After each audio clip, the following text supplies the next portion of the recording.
तारीफ के लायक कमबैक किया भारतीय टीम ने। एक टीम जिसके 0 के ऊपर 2 आउट हो गए हो और वो 633 के पीछे जा रही हो, 300 प्लस की लीड को उतार रही हो, उस टीम के ऊपर प्रेशर बहुत ज्यादा होता है।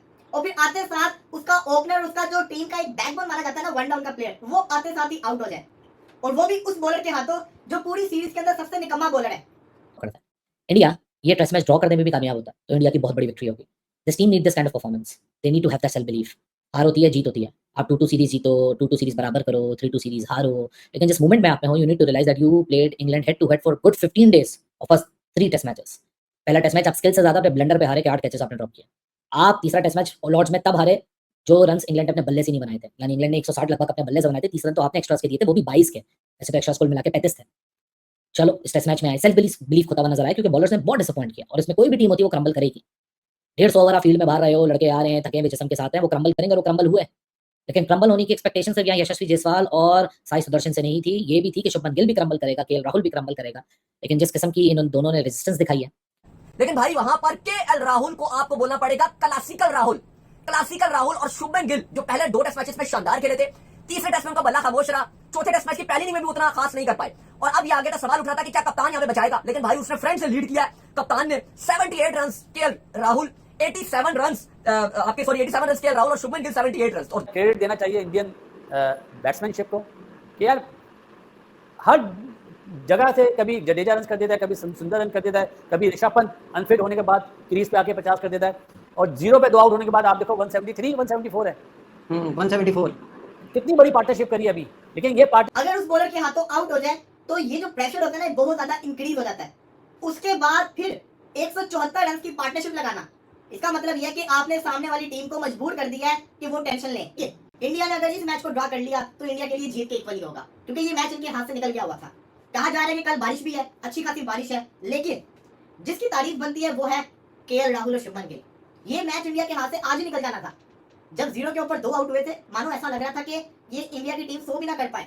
अक्सर होता है ना, प्रेशर बहुत ज्यादा आ जाता है, बैटिंग नहीं होती। जायसवाल एक ओपनर इतना अच्छा प्लेयर है, मुझे पर्सनली तौर पे समझ नहीं आ रही जायसवाल को हो क्या गया है। जायसवाल हमेशा हर सीरीज का जो स्टार्ट होता है ना, पहले मैच का आउटस्टैंडिंग करता है, शानदार बल्लेबाजी करता है, लेकिन बाद में जायसवाल को क्या हो जाता है समझ ही नहीं लगती। साई सुदर्शन अपॉर्चुनिटीज मिलनी है, यूटिलाइज सही तरीके से कर नहीं पाया। पिछले इनिंग्स में रन किए, अभी भी करने चाहिए थे, आते साथ ही आउट होकर चले गए। खैर उसको मौका देते रहे, लेकिन जिस तरीके से राहुल खेला इस पूरी सीरीज के अंदर, राहुल एक वो प्लेयर है, ऋषभ पंत और राहुल, जो इंडिया के लिए बड़ा कुछ कर रहे हैं। केएल राहुल ने मैं समझता हूँ कि हर इनिंग्स के अंदर एक बहुत इंपॉर्टेंट रोल अदा किया है। केएल राहुल की जो इनिंग्स थी बड़ी शानदार इनिंग्स रही है। केएल राहुल ने, एक तो आपने देखा होगा कि वो विकेट संभाल के खड़ा हुआ था, गिल तेज खेल रहा था, लेकिन जो राहुल था ना, उसने विकेट को संभाला हुआ था, वो विकेट को बचा रहा था कि मैंने विकेट नहीं गंवानी, मैंने विकेट को बचाए रखना, और उसने पूरी वो कोशिश की, उसमें वो कामयाब भी रहा, और उसने फिर रन भी किए। गिल ने एक अच्छी अप्रोच अपनाई, गिल ने अटैकिंग क्रिकेट खेली। दोनों ने इस टाइम इंडिया को यकीनी हार से बचाकर रेस्क्यू किया, और इस टाइम सिचुएशन यह है कि इंडिया 174 पे 2 और 137 रन की लीड रह गई है। 137 रन इंडिया को उतारना है, जो नजर आ रहा है कि ये इंडिया उतारेगा, और अगर इंडिया ने इसके ऊपर ये उतारने के बाद अगर अली साहब 150 या 200 और बोर्ड पे लगा दिया, तो आप ये देखो कि अगर इंडिया 150 रन भी यहाँ पे पहले उतारेगा तो जाहिर है 2.5-3 घंटा इंडिया को उतारने में लगेगा, और फिर अगर इंडिया ने 140-50 और ऊपर ऐड कर दिया इंग्लैंड के लिए, तो इंग्लैंड को भी वो चेस करने में थोड़ा टाइम लगेगा, इतना आसान नहीं होगा। तो इंडिया बहुत अच्छे से बचा रहा है। प्लस इसमें एक बड़ी पॉजिटिव खबर मैं आपको बता दूं, वो ये है कि कल मैनचेस्टर में बादल और बारिश की सही मायनों में पेशन गोई है। हाँ, ये कंडीशन इंडिया के लिए फायर बैक भी कर सकती है। All of you, Rizwan other आपको खुशामदीद कहता है।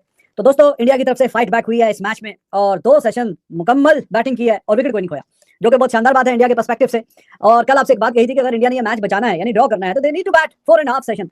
तो मैं अभी भी मानता हूं कि खतरा अभी टला नहीं है। 2 सेशन तो बहुत ही लाजवाब खेले, नो डाउट अबाउट इट, एक विकेट भी नहीं खोया, लेकिन अभी जंग जारी है। मैच बचाने की कश्मकश में अगले 2 सेशन नहीं, 2 से भी ज्यादा 2.5 सेशन बैटिंग करनी पड़ेगी, फिर जाके ये खतरा टलेगा। और एट द मोमेंट बहुत ही बेहतरीन और शानदार खेल के गया है, दोनों क्रीज पे मौजूद है, नॉट आउट गए हैं दोनों। 78 पे गिल कप्तान, जो कि बल्ला खामोश था पहली इनिंग्स में और पिछले मैच में, but he is amazing through out in this series, 700 के करीब रन, लाजवाब परफॉर्मेंस। तो केएल राहुल 87 पे नॉट आउट है, और केएल राहुल जिस तरह की बारी खेल रहा है उस तरह की बारी चाहिए। 40 के स्ट्राइक रेट से, जो 41 के स्ट्राइक रेट से खेल रहा है, 210 गेंदे वो खेल चुका है, और आप देख लीजिए 35 ओवर तकरीबन नहीं, एग्जैक्टली 35 ओवर बनते हैं, 210 गेंदे 35 ओवर उसने खेलनी है, 167 बॉलें गिल ने खेलनी है, और पहले ओवर में 2 खिलाड़ी 0-0 पे आउट हुए थे, उसके बाद 63 ओवर का खेल हो गया, और 63 ओवर में से 62 ओवर इन दोनों ने खेले मिल मिला के, और विकेट नहीं खोया, जो कि बहुत अच्छी और शानदार बात है। बोर्ड पे 174 रन लगे हुए हैं, 2 खिलाड़ी आउट, अभी भी 137 रन इंग्लैंड के ऊपर है। वेल्टन शुभमन गिल, हैमिल्टन केएल राहुल, जबरदस्त किस्म की रेजिस्टेंस। आज अगर आप मुकाबला देखें, जिस मुकाबले पे टेस्ट मैच आ चुका था, एंड लिटरली पहले सेशन के बाद ये बात होना शुरू हो गई थी कि आज चौथे दिन इख्तिताम हो जाएगा, ये टेस्ट मैच 5वें दिन नहीं जा रहा, ये कर्टन्स हो चुके हैं, इंडिया ये सीरीज हार चुका है, फैसला सुना दिया गया था, लग भी रहा था। चीज बनते हैं जो कि विवियन रिचर्ड्स बनते हैं, जो कि ऐसे प्लेयर बनते हैं जो कि अपने टर्म्स के ऊपर क्रिकेट खेलते हैं, और वो भी ऐसी सिचुएशन पे जब the curtains are down, you are down and out. आज चौथे दिन से इस गेम को 5वें दिन ले जाना भी ना, मैं समझूंगा इंडिया यहाँ एक मॉरल विक्ट्री लेके जा रहा है, क्योंकि जिस तरह से बेन स्टोक्स और जो रूट ने जो टेस्ट मैच में इंपैक्ट छोड़ा है, that has been amazing. That is something कि वहां टीमें क्रश हो जाती है, उनका कॉन्फिडेंस क्रश हो जाता है, specially like Ben Stokes.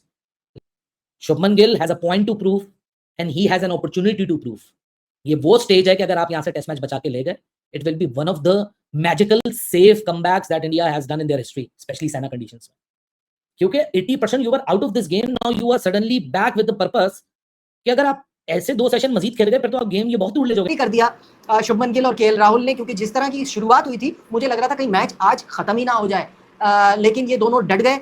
Basit भाई, ये अगर ले जाते हैं कल तक गेम को और कहीं ये ड्रॉ हो जाता है तो ये एक अनबिलीवेबल चीज हो सकती है, क्या चांसेस हैं? मुझे ये बताओ, कल आपके प्रोग्राम में क्या बोला था, टॉप 4 में से 2 ने सेंचुरियां करनी है। मैंने यही बात से शुरू करनी थी कि आपने कहा था टॉप 4 में से 2 100 करें, तो वो दोनों 100 के बहुत करीब है। ऋषभ पंत जो है बारी तो ले सकता है, भागने में उसको प्रॉब्लम है, लेकिन जसवाल क्या पहली बारी का प्लेयर है या तो जिस तरीके का कमबैक नजर आया, 311 रन की लीड, 0 पे 2 आउट, उसके बाद 174 रन की पार्टनरशिप, सिर्फ 2 आउट, शमन के 78 और 87 के राहुल के। कल का दिन बहुत क्रूशियल होने जा रहा है, जैसे डे 3 का लास्ट डे थ्रिलर हुआ था, 22 रन से मैच बराबर हुआ, पर यहां पे सबसे बड़ा पॉइंट है ऋषभ पंत की एंट्री। क्या ऋषभ पंत की एंट्री डे 5 में होगी? अगर तो होगी तो भाई वो अकेला बंदा ही 100 बंदों के बराबर है, जैसी वो बैटिंग करता है, जैसी सीरीज में स्पेशली बैटिंग कर रहा है, जैसी लास्ट इनिंग में भाई एक पांव पे इंजर्ड होने के बावजूद उसने 54 रन किए। तो अगर तो ऋषभ पंत की एंट्री होती है भाई, फिर तो इंग्लैंड के मैच गया डेफिनेटली, फिर इंडिया विनर होगा या फिर मैच ड्रॉ की, वो मैच ड्रॉ करके सीरीज ड्रॉ करेगा, मतलब कि कमबैक हो गया। कमबैक हो गया मेरे नजर में। देखिए इससे बड़ा कमबैक हो क्या चाहिए कि बॉलर्स को मार पड़ी अच्छी खासी, 143 भी जडेजा को लगा है, 4 विकेट का नहीं है, 143 स्कोर भी लगा है, सिराज को 100 प्लस लगा है, ठीक है, बुमराह ऑलमोस्ट 100 के पास है। लेकिन आप ये देखें ये इसके बाद जयसवाल और सही सुदर्शन का डक पे जाना, गोल्डन डक पे जाना, उसके बाद 2 प्लेयर्स का खड़े होने और आगे 87 2 प्लेयर्स का खड़े होने और आगे ऐसा नंबर लगाना कि आप 137 की लीड बैक रह गई है, और अभी एक दिन पड़े। मैं बार-बार ये पॉइंट